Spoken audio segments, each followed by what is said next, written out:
Have you ever imagined a world without silver? It's hard to picture, right? But here's a shocker. We might be heading in that direction sooner than we think. Let's talk about this.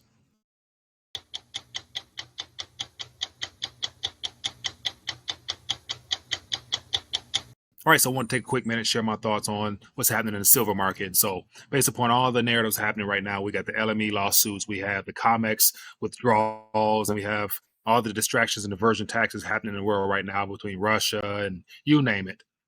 Keep an eye on what matters most, and that happens to be the weight. Wherever the weight goes, that's where the power goes. And right now, silver is the most strategic metal in human history, and it's changing hands right now as we speak.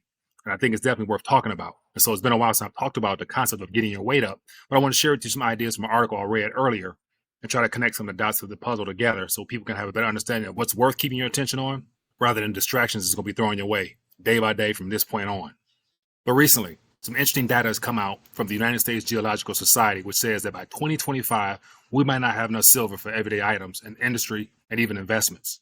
And by the year 2034, it might be gone for good. Now, you might be wondering, how do we get here?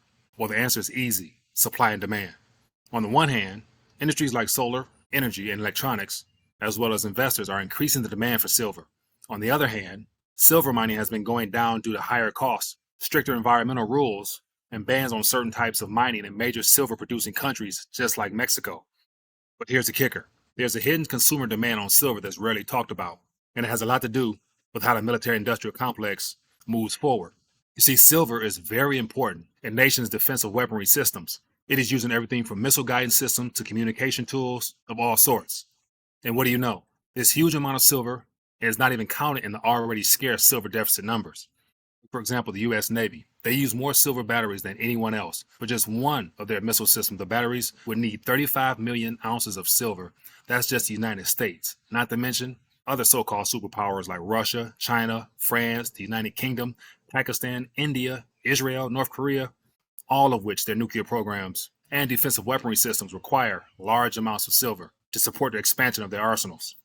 What does all this mean? It's not good for the United States Mint. They have to make eagles because the law says they have to, but they can't pay more than spot price. Plus, they have to get their planches from the Sunshine Mint, which is the only place that meets their standards. And the planches I'm referring to are the blank metal discs that are used to make coins. And as a result of all this situation has led to high premiums and a possible shortage of silver, which could cause panic around the world and do a lot of damage to the dollar, on top of all the other things happening between the BRICS, the Asian nations, what's happening in South America, as well as what's happening in Africa as well. It's definitely a lot more important things than the distractions that we should be paying attention to. Some of you may remember back in the 1980s when the U.S. government used all of its strategic silver stockpiles to stop the Hunt brothers from controlling the silver market. People thought it was a bad idea because it went against the idea of the free markets. And here we are today. There's a growing campaign outside of the SilverSqueeze 2.0 movement, and it has to do with the hashtag Drain the Mint campaign.